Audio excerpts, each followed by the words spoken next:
बिस्मिल्लाहिर्रहमानिर्रहीम। अस्सलाम वालेकुम my YouTube family and YouTube viewers. मैं हूं साइदा राशिद और आपको अपने YouTube channel food with Saida पे वेलकम कहती हूं। आज मैं आपके लिए मज़े की दाल की रेसिपी लेके आई हूं। मूंग और मसूर की दाल बनाऊंगी। मिनटों में बनने वाली रेसिपी है, आसान तरीके से बनाऊंगी। वीडियो को अंत तक देखने से पहले चैनल को सब्सक्राइब कर लीजिएगा। आधा किलो दाल ली थी मैंने मूंग और मसूर की, और इसको 20 मिनट के लिए मैंने भिगो दिया था। अच्छी तरह धो के इसको कुकर में शामिल करेंगे। एक इसमें प्याज शामिल करेंगे और 1 चम्मच भर के इसमें पिसी हुई लाल मिर्च का पाउडर शामिल करेंगे। आधा चम्मच हल्दी का शामिल करेंगे। इसमें ज़ीरा पाउडर शामिल करेंगे और इसमें नमक शामिल करेंगे हस्बे ज़ायका। आप जितना भी नमक अपने हिसाब से खाते हैं उतना शामिल कर लीजिएगा। और इसमें धनिया पाउडर 1 चम्मच शामिल करूँगी। 2 से 2.5 लीटर हमने इसमें पानी शामिल करना है और 15-20 मिनट के लिए कुकर को बंद करके रख देना है। ये देखें 20-15 मिनट के बाद हमने दाल खोली है तो पक चुकी है।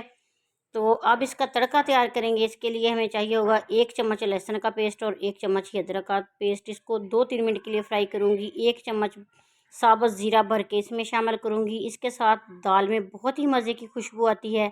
4 से 5 सब्ज़ मिर्चें इसमें शामिल करेंगे। 1 मिर्च के 2 पीस कर लेने हैं।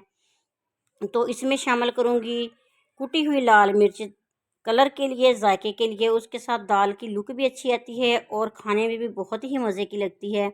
अगर आपको मेरी ये वीडियो अच्छी लगे तो कमेंट बॉक्स में ज़रूर बताइएगा और ये भी बताइएगा कि आप ये वीडियो कहाँ से बैठ के देख रहे हैं, किस मुल्क, किस शहर और किस जगह से बैठ के देख रहे हैं। अल्लाह ताला आपके और हमारी रिज़्क़ में इजाफ़ा करें। जी, तो हमने तड़का मज़े का तैयार कर लिया है। बहुत ही लाजवाब सी खुशबू आ रही है। इसमें दाल हम शामिल कर देंगे। इसको अच्छी तरह मिक्स करेंगे। सब्ज़ धनिया शामिल करेंगे और इसमें शामिल करेंगे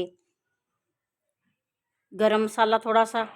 ये देखें दाल आपके सामने तैयार हो चुकी है। मिनटों में बनी है। ये रेसिपी बहुत सिंपल शॉर्ट सी है, तो बनाइएगा और मज़े से खाइएगा। तंदूरी रोटी के साथ, नान के साथ, जैसे आपका दिल चाहे ये दाल खा सकते हैं। बहुत ही मज़े की दाल बनी है। इसके साथ चावल भी आप बॉयल कर सकते हो। तो मुझे कमेंट बॉक्स में ज़रूर बताइएगा कि दाल बनाने का ये तरीका आपको कैसा लगा। मुझे दीजिए इजाज़त। नेक तमन्ना नेक दुआओं के साथ अल्लाह हाफिज़।